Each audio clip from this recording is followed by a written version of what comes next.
For our group project, we were asked to find and answer specific questions to ultimately answer one main question. Why did people make the kinds of housing choices they did between 1870 and 1930? We were instructed to find a city to analyze as a case study to ultimately gather data to highlight why our specific questions are able to answer the initial question.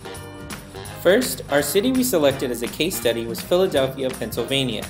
We acknowledge that Philadelphia would have quite an extensive background in housing history because it is the 5th most populous city in the US, core of the 6th largest metropolitan area in the country, and it is also the leading economic center for the state of Pennsylvania. The questions we decided to focus on are broken down into 3 parts. Who were the people? What kind of housings were there? What kind of innovation occurred in context? These 3 parts are able to be further researched and help allow our answer to fully highlight each angle, hopefully leaving no parts unanswered. Why these questions? These questions allow our main question to be broken down for better analysis.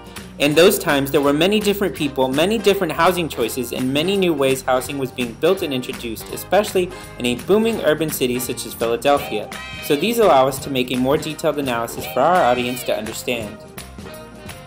The first question we need to answer to better understand the housing choices of the 20th century Philadelphia is, who was involved? By exploring the different groups of people, we can learn why they made the housing decisions they did. Things like jobs, income, family size, and class divisions are all important to learning why they chose to live the way they did. Next, we need to understand the housing options that were available. Different types of houses show us the different needs of groups and help us to illustrate further why they made certain decisions. This will also involve looking at the building materials available, the accessibility of the different types, and where these types were generally located. The final thing we need to look at is what else was happening at the time. Innovations in technology, transportation, or even changes in the job market can dramatically change the housing market. The innovations of the time in context of the housing market will help us to get a view on what external changes influenced housing. Housing choices in Philadelphia between 1870 and 1890 were greatly influenced by the state of the city itself. By understanding the questions of who was involved, what types of housing were available, and what innovations were taking place, we can better understand why people made the housing decisions they did. The labor and middle classes made up the majority of the population within Philadelphia during this period. Distinctions between the two groups tended to focus more on social status and living arrangements, rather than pure monetary value. Laborers could ascend to the middle class based on the fact that skilled labor made roughly twice as much as non-skilled labor. The wealthy class continues to dominate social, economic, and political institutions to their benefit, while the Gilded Age saw standards of living improve greatly for the lower classes. The investors and bakers would make billions of dollars off of this progress. The average labor income in America during 1880 was around $395. Philadelphia averaged $578 per year for basic labor jobs. This allows for some social and economic crossing from low class to middle class status. The 2 wealthiest men to ever live in the modern age, John D. Rockefeller and Andrew Carnegie, would make much of their fortunes during this period.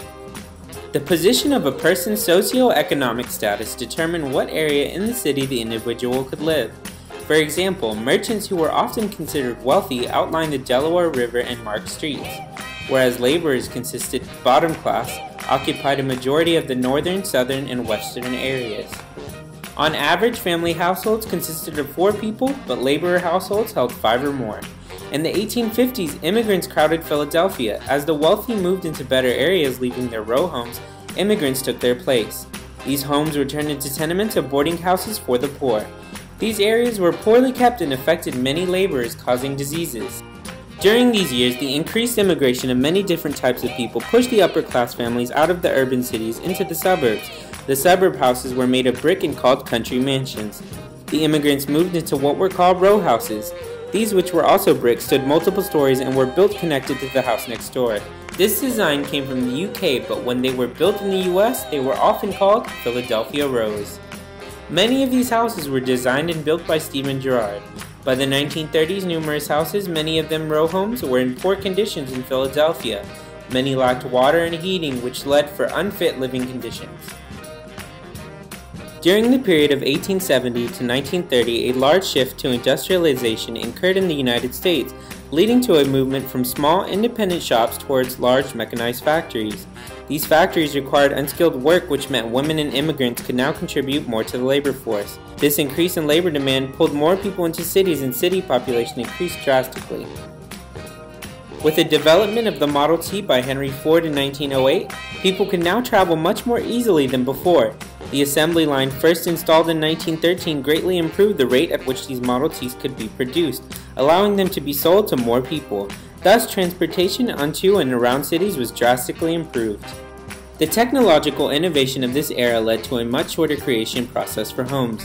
Many people who live in urban areas resided in rental apartments or tenement houses that were cheap and affordable. While these types of housing were readily accessible, they attracted waste and crime. With no system for disposing trash, the drastic increased population led to a drastic increase in waste. As we can see, socioeconomic divisions in industrialized cities like Philadelphia led to the creation of Philadelphia Rows and other housing to support blue-collar workers. Suburbs quickly formed with the creation of the automobile.